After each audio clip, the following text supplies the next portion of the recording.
Oh my god. Table 6 wants more mimosas. I don't know, man. I agree with him. There are no stakes anymore. Thank you. Mimosa. Grazie. Disney films have just become a vessel for a bunch of unnecessary quips, you know? I mean, they've fallen into this formulaic model of storytelling that their audience has wholly bought into. Plus, they refuse to acknowledge the extended universes. I mean, can you imagine if we got movies based on the graphic novels set in the Old Republic? Well, I mean, I don't blame them.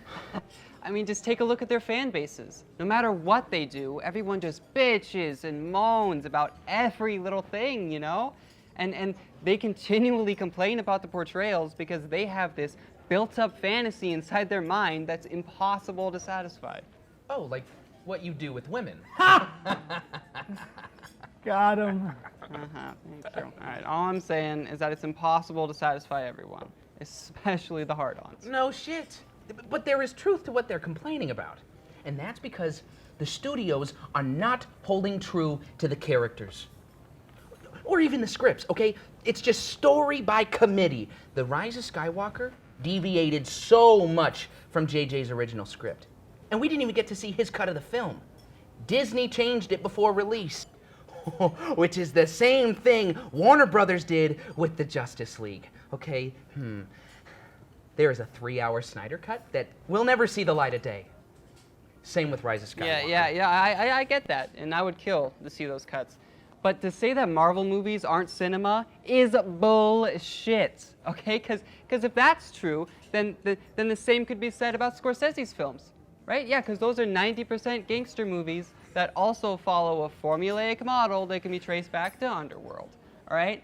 Those movies are, by definition, cinema, period, okay? That's objective, and to downplay other creatives like that is you know what? It's uncouth. You know, he's not even addressing the real problem, which is block booking theater chains, what he was fundamentally bitching about in the first place. Which goes back to the studios and their strong arm on the independent market. You know, why can't we get things like Lord of the Rings anymore, right? I mean, that trilogy, perfect. Never seen anything like it since.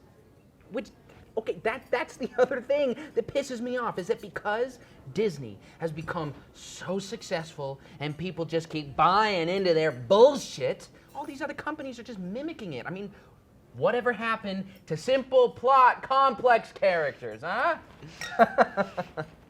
Movies are movies. Who cares about all that other shit? If it touches people and moves them in ways that allow them to get lost in the story, what does it matter? Stories are made manifest in the observer. So long as it does that, why should we rain on their parade? I mean, what's with all this shaming that goes on? Just because someone likes the sequel trilogy of Star Wars or the DC movies, it doesn't mean that they should be shunned. That's the beauty of cinema. It inspires us. It allows us to go to places that we could never dream of, to dream in the dark. Now, are we talking about Breaking Dawn Part 1 or Part 2? Fuck you, man. Those films are the peak of 2010 cinema. Change my mind. Guys, you have hit bottomless.